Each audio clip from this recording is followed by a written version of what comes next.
Thank you for staying with us. And of course, also joining us to further take a look at expectations from the MPC meeting is Oladipo Ajayi, Head Fixed Income Market, Chapel Hill, Denham.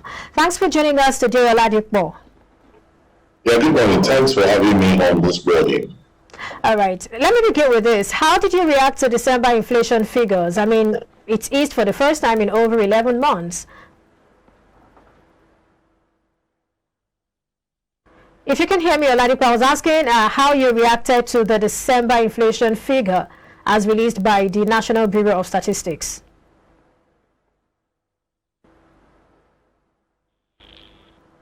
Surprising figure that came out, because the expectation was that we may likely see a bit of uptick in inflation figure, knowing fully well that December has its peculiarity. It's a time where people spend more compared to any other month.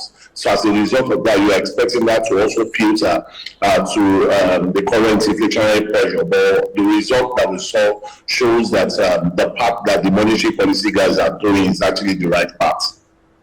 All right. Well, looking at this, some persons have actually said it was only a blip. It was a temporary thing, and it wasn't meant to last, and that it wasn't a true reflection of the economy. What are your thoughts? Where do you stand? Yeah, I think that what happened the month of December is more just like a pullback.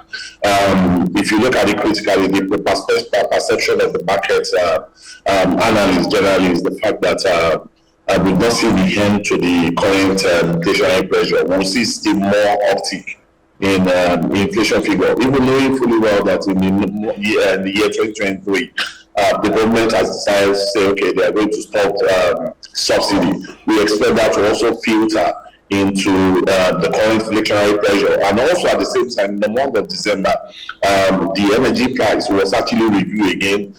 There was an increase in energy price. And also that's also will filter into the current inflationary pressure. So I will agree with my co-analyst at the market that we've not seen the end to the current inflationary pressure. All right.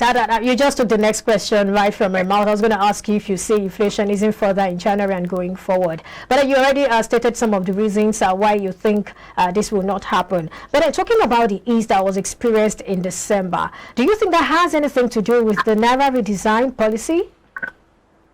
No, I don't think so. I doubt it has anything to do with Naira's policy.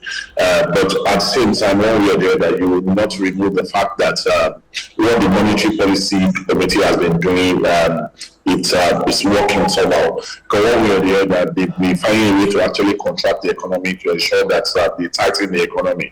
And as much as they are doing that on the back end as well, the CBN also doing their bit by mopping up liquidity in the system via the CRR window. So all this added together is also a factor that could have helped in what we saw in the month of December. All right. Well, since May 2022, the MPC adopted a very hawkish stance, and it's made a promise, really, of further increasing the benchmark interest rate if the rising tide of inflation does not abate. With the deceleration that was witnessed in December, do you think the MPC will keep the rate flat or moderately hike it this time? I doubt that. I think that the MPC committee will not be actually carried away with what we saw in the month of December. They will still be focused on to achieve the goal that they have set before them. And if you look at the US Fed, since month of June, the inflation peaked at 9.1, and since then we've seen inflation figure decelerating. Even the December figure was 6.5, but yet the Fed, there's no meeting where we didn't see any rate hike, despite the fact that they've been seeing traction in the policy direction. So even with 6.5, the Fed still mentioned that they are not totally taking their pedal off on the aggressive policy, but what they will do is that they will reduce the pace at which they are increasing the policy rate. So at the same time, I think the Monetary Policy Committee guys will also look in that direction as well, knowing fully well that we've not seen the end to the current inflationary pressure. And one thing, the best way to manage an economy is not to be reactionary. You have to be able to predict where the economy will go and be able to take the right decision beforehand. And if you notice last year, a lot of people actually also accused the monetary policy guys that they waited too long before they started the rate hike, and that's one of the reasons why they are finding it very difficult to actually quickly curtail the current inflationary pressure. So I think on their part too, they will not be carried away with what we saw in December, and they will still be focused on that direction. So for me, I think I won't be surprised if I see a 50 to 100 basis point for that rate hike. Well, aren't you looking at the impact this will have? You know, on the one hand, we're talking about a hike in the MPR rate, and on the other hand, we're looking at the price of premium motor spirit, which has been increased, even though the government is saying it did not approve any increase to 185 naira. We have that there, and then we also have that talk about the subsidy removal starting gradually by second quarter of 2023. Looking at all this, isn't that going to make life even much more difficult for the everyday Nigerian, seeing that the purchasing parity, I mean, it's becoming so wide? You see, the problem is this: we need to look at this something from this perspective. Okay. The duty of the CBN is to ensure currency stability, and which is the focus. Economic stability and currency stability, which is their key focus. And if you look at it from that perspective, the CBN will not want to get to a level where we now get to a situation of runaway inflation. And our economy is now an economy like Zimbabwe, where you need to buy things, and the value of the currency does not make any sense at all, and all those things. You don't want to get to that point of that situation. You would rather take that hard time now in anticipation for that future when you will enjoy the benefit of the decision you are taking now. If you remember at the time, in the United States, people were shouting that the hawkish perception of the Fed that is becoming harmful to businesses, and it's affecting the economy and all those things. But if you look at what the people are saying now, it's they are saying more of a better thing than what they were saying earlier in the year, because very fully well that what Fed has done is actually having a positive effect on the economy. So on the same part, so I think that it's just a short-term pain that will bring on the table, because we need to truly rein in inflation, because you can't continue to have an economy where the inflation level is north of 20%, and we just sit idle and pretend that as if everything is right. We all are shouting about what is happening in Ghana, inflation at 54, but in no time, if you don't do the right thing, we'll find ourselves in that situation where inflation will be at 54%. So we don't want to get to that level. So it's better for you to actually do what you need to do now. And one of the things that CBN also has put in place is to put more like a concessionary lending window to some specific industries that they know that will impact the economy positively. And what they've done is that they are still ready to give more like a single-digit rate, like 9% to those industries. So what they have done is that to reduce the cost of borrowing to those industries, knowing fully well that they will actually impact the economy positively. And also, if you are talking about the PMS as well, and the PMS, the impact of PMS will not be, I would say, hugely felt like that in the economy as much as... Let me come in here, because of what you just said now. Let me come in here.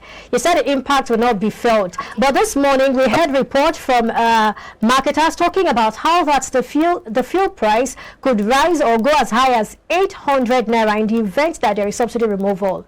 Don't you think that will have a huge impact? No. The marketers are actually totally wrong. Okay, so Oladipo right there talking to us about what he thinks or what he makes of the MPC meeting, and what he thinks about the rate hikes that we have witnessed since May 2022. And just before we lost connection, he was going to talk to us about what impact the rate, well, let's say the price of the hike and the price of premium motor spirit will have on the economy. For him, he believes it won't be much. And I asked him a question. We see a situation where marketers are saying that they fear that the price of petrol might get as high as 800 naira when subsidy is removed. Let's have your thought, Mr. Ajayi. Yeah, can you hear me now? Yes, I can. Yeah, so like I was saying, what I was saying is that I don't believe, and I don't agree with the marketers on what they have said, because if you go to PPRA website and you look at the templates for pricing PMS, you can do a stress test where you put pricing, maybe put $80 as the price, put $70 at the price. What you will arrive at is about 400 naira per liter. That is where you arrive at. Trying to tell us that you will get as high as $800, 800 naira is totally out of place, and I don't agree with that. Because if you get to $800 800 naira, it simply means that the price in the international market would have been trading close to $180 per barrel for the price of oil, and I don't think we are expecting that high price in the year. So for me, I don't agree with that. And that one of the reasons I said that the effect will not be as huge if it has been diesel is the fact that most production activities are not done with PMS, but they are done with diesel. And most of these companies that are actually doing this, they're already taking in the bite of the cost. Because as we speak, diesel is trading around 800 naira.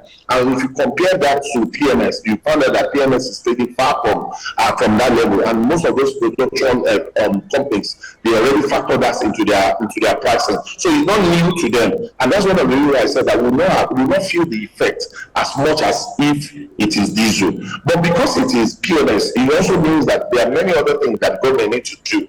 The key thing about PMS is what we do mostly is more like transportation, it's more like household use. And I think that what they need to do at this particular point in time is to ensure that they work with, put all this palliative in place where you provide buses that can convey people at affordable rates. And just like what we are seeing in Lagos, these lab bus and all those things. And also, what Lagos State has done is also a very innovative one, where you have a real system that is working. With that will reduce the cost and the impact on people. And that's why I said that the impact will not be as much as assuming it is diesel that is moving in the same quantum.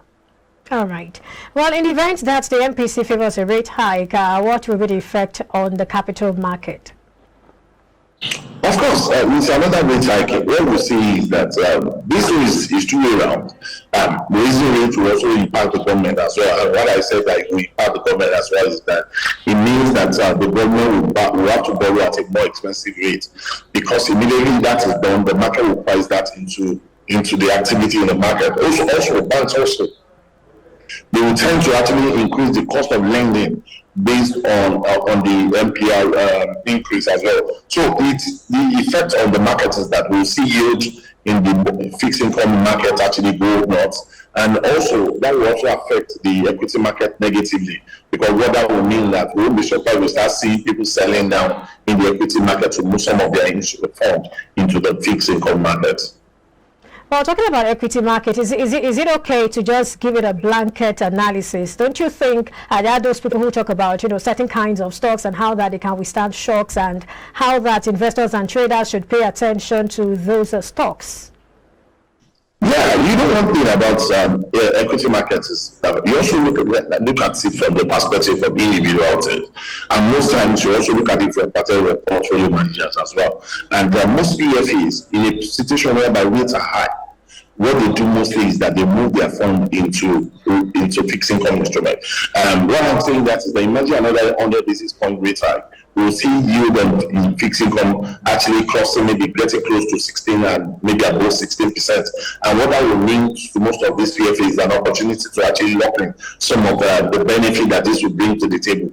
And also another thing you have to also look at is when most of these people invest in fixed income instruments, they have more like a constant return for over that period of time. So there's no volatility. It means that they can plan on the expected income on some of those investments. Buying like a 2028 instrument at maybe 16% as so it means that over that period of time you have an average return ranging around that levels over a period of 5 years. So unlike the equity market where you can still see a figure whereby maybe based on capital gain you can get a 50% this year, let's say there's a negative return to you. So mostly it depends on the portfolio manager and the motive of that portfolio itself. That goes a long way to determine how much market will react to that. But normally what we see, and if you look at the past, what we are seeing of market is that when we start seeing rates hike in the market, we tend to see more activity in the fixed income fund than what we see in the equity stocks.